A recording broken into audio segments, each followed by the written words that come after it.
محترم ناظرین السلام علیکم ورحمۃ اللہ وبرکاتہ۔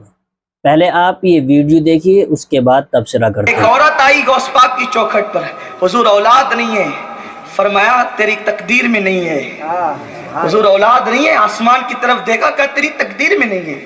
وہ آسمان کی طرف دیکھتے ہیں تو لوح محفوظ پڑھتے ہیں۔ تو غوث پاک وفاداران مصطفیٰ ہی میں نہیں بلکہ غوث پاک تو وفاداران مصطفیٰ کے یعنی اولیاء اللہ کے گروہ کے سردار ہے۔ وہ عورت آئی لینے کے لیے، یارو دل چاہیے، یقین چاہیے۔ میرے غوث کی شان یہ ہے، جب اس عورت سے کہا تیرے مقدر میں نہیں، عورت نے بڑھ کر کہا دیوانی تھی، شیدائی تھی، سچی ماننے والی تھی۔ حضور اگر میرے مقدر میں ہوتی تو آپ کی چوکھٹ پر کیوں آتی؟ مقدر میں ہوتا تو یوں ہی مل جاتا۔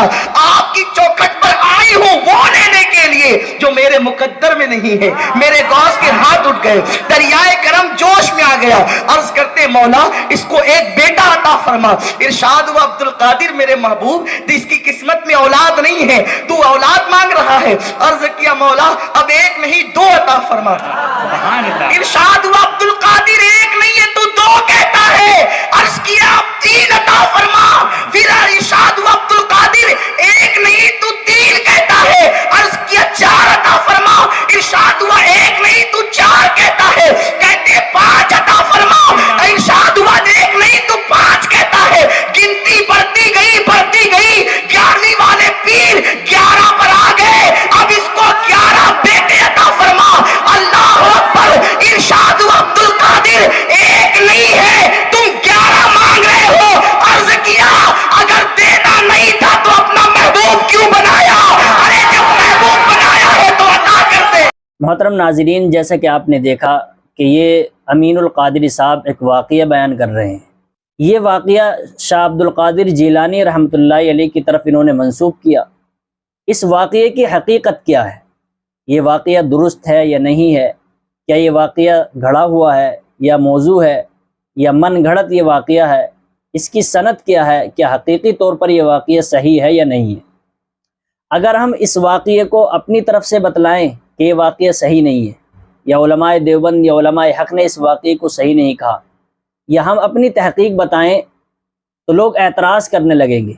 لوگ کہیں گے یہ تو تم اپنی طرف سے کہہ رہے ہو، یہ تو تم بتلا رہے ہو، تم بتا رہے ہو کہ یہ واقعہ صحیح نہیں ہے، درست نہیں ہے۔ امیر القادری صاحب تو بالکل صحیح بیان فرما رہے ہیں، یہ تو تم اپنی طرف سے بتا رہے ہو۔ ہم دیکھتے ہیں انہی کے گھر کی کتابوں میں بریلوی علماء نے اس واقعے کے بارے میں کیا لکھا ہے جو واقعہ امیر القادری صاحب بیان فرما رہے تھے۔ دیکھیں ہم آپ کو بتاتے ہیں، انہی کی کتابوں سے بتاتے ہیں کہ ان کی کتابوں میں اس واقعے کی کیا حیثیت ہے اور اس واقعے کو ان کے علماء نے کیا کہا ہے، اس کے بیان کرنے والے کو کیا کہا ہے۔ آئیے دیکھتے ہیں اور تبصرہ کرتے ہیں، ایک نظر ڈالتے ہیں انہی کی کتابوں کی طرف۔ دیکھیے فتاوی اجملیہ ہے۔ پہلے میں آپ کو بتا دوں فتاوی اجملیہ کس کا لکھا ہوا ہے اور ان کے یہاں یہ کتنا معتبر فتاوی ہے، یہ کتنی معتبر کتاب ہے فتاوی کی، میں اس کے بارے میں آپ کو پہلے بتا دیتا ہوں۔ یہ اجمل الفتاوی ہے، المعروف بھی فتاوی اجملیہ، جلد نمبر اس کی 1 ہے۔ یہ لکھا ہے جناب مولانا محمد اجمل قادری رضوی۔ دیکھتے ہیں کہ اس فتاوی میں کن کن لوگوں کی تقریضات موجود ہیں، کن کن کے دستخط موجود ہیں۔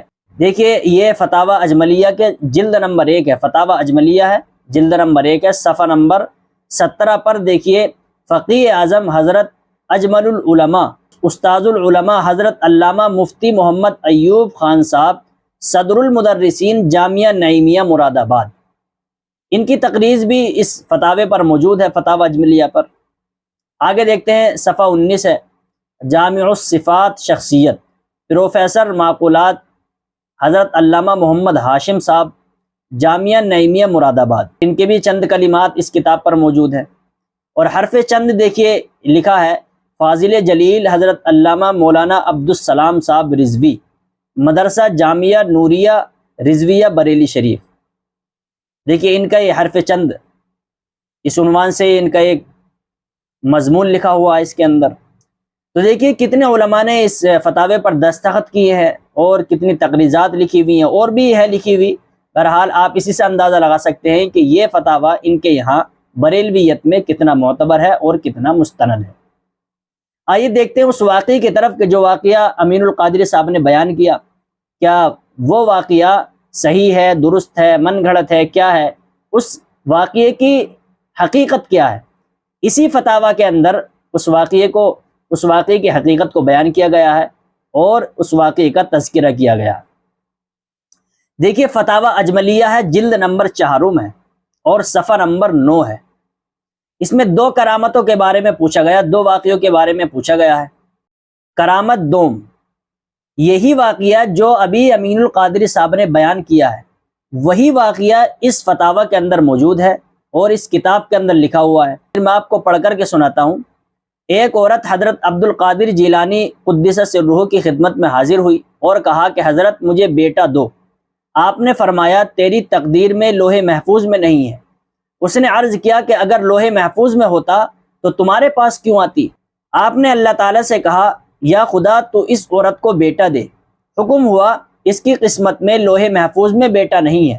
کہا ایک نہیں تو 2 دے، یعنی پہلے تو 1 کی مانگ کر رہے تھے، اب 2 کی مانگ ہو گئی۔ جواب آیا ایک نہیں تو 2 کہاں سے دوں؟ ایک نہیں تو 2 کہاں سے دوں؟ کہا تو 3 دے۔ پہلے 1 کی بات آئی، پھر 2 کی بات آئی، اب 3 کی بات آ گئی۔ کہا جب 1 بھی نہیں تو 3 کہاں سے دوں؟ اس کی تقدیر میں بالکل نہیں۔ جب وہ عورت نا امید ہوئی تو غوث اعظم نے غصے میں آ کر اپنے دروازے کی خاک تعویذ بنا کر دے دی اور کہا تیرے 7 لڑکے ہوں گے۔ وہ عورت خوش ہو کر چلی گئی اور اس کے 7 لڑکے ہوئے۔ یہ کرامتیں صحیح ہیں یا غلط؟ السائل، سوال کرنے والا خاکسار احمد علی۔ یہی واقعہ جو امین القادری صاحب نے بیان کیا ہے اسی واقعے کے بارے میں سائل سوال کرتا ہے اور پوچھتا ہے کیا یہ واقعہ صحیح ہے، یہ واقعہ درست ہے، مستند ہے، کیا ہے، اس واقعے کی حقیقت کیا ہے؟ تو دیکھیے فتاویٰ اجملیہ کے اندر کیا جواب دیا گیا ہے۔ جواب دیتے ہیں الجواب، حضور غوث اعظم رضی اللہ تعالیٰ عنہ کثیر الکرامات و صاحب مقامات ہیں۔ یہ تو شاہ عبد القادر جیلانی رحمۃ اللہ علیہ واقعتاً بزرگ ہیں، پیران پیر ہیں، ان کی بہت ساری کرامتیں ہیں، ظاہر ہوئی ہیں بہت ساری کرامتیں، یہ سب مانتے ہیں۔ بہرحال آگے دیکھیے، حضور غوث اعظم رضی اللہ تعالیٰ عنہ کثیر الکرامات و صاحب مقامات ہیں، ان کی قدرت اور تصرفات، ان کی طاقت اور اختیارات ناقابل انکار ہیں۔ ان کو درگاہ الہی میں جو خصوصیت و مقبولیت، جو قرب و محبوبیت حاصل ہے وہ مابین الاولیاء ممتاز ہیں۔ لیکن یہ دونوں واقعات، یعنی جو ایک واقعہ اور ہے اس کے ساتھ میں یہ واقعہ بھی ہے جو امین القادری صاحب نے بیان کیا ہے، یہ دونوں واقعات کسی معتبر و مستند کتاب میں نظر سے نہ گزرے اور بظاہر بے اصل اور لغو معلوم ہوتے ہیں، ان سے احتراز کرنا چاہیے۔ کس طریقے سے عوام کو بھڑکایا جا رہا ہے اور کس طریقے سے عوام کو پاگل بنایا جا رہا ہے، جھوٹے واقعات کو، لغویات کو عوام کے سامنے پیش کر کے کس طریقے سے لوگوں کو بیوقوف بنایا جا رہا ہے۔ یہ میں اپنے گھر کی کتابوں سے نہیں کہہ رہا، میں اپنی تحقیق نہیں بتا رہا، بلکہ میں انہی کے گھر کی کتابوں سے اور بریلوی مسلک سے تعلق رکھنے والے علماء کی کتابوں سے بتا رہا ہوں۔ آپ ذرا اندازہ لگائیے، اس طریقے سے عوام کو گمراہ کرنا کہیں تک درست ہے؟ عوام کے سامنے ایسے واقعات، من گھڑت واقعات بیان کرنا جو کسی صحیح اور معتمد اور مستند کتاب میں موجود نہ ہو، لغویات بتایا جا رہا ہو، ان سے اعتراض کرنے کے لیے بتایا جا رہا ہو، پھر بھی عوام کے سامنے ایسے واقعات کرنا گویا کہ یہ عوام کو دین سے دور کرنا ہے، اور ایک کہانی، کہاوتیں اور من گھڑت واقعات سنا کر کے ایک حقیقت سے جو رسول اللہ صلی اللہ علیہ وسلم کی تعلیمات ہیں یا صحابہ اکرام رضوان اللہ علیہم اجمعین کے واقعات ہیں ان سے دور کیا جا رہا ہے۔ کہانیاں سنا کر کے، من گھڑت واقعات سنا کر کے ان سے دور کیا جا رہا ہے۔ تو محترم ناظرین کرام، آپ کی اس ویڈیو کے بارے میں کیا رائے ہے؟ آپ کومنٹ میں ضرور بتائیں۔ ہمارے یوٹیوب چینل کو سبسکرائب کریں۔ اللہ تبارک و تعالی ہم سب کو ان تمام فتنوں سے بچائے اور اللہ تبارک و تعالی صحیح اور سیدھے راستے پر چلنے کی توفیق نصیب فرمائے۔ آمین فقط والسلام۔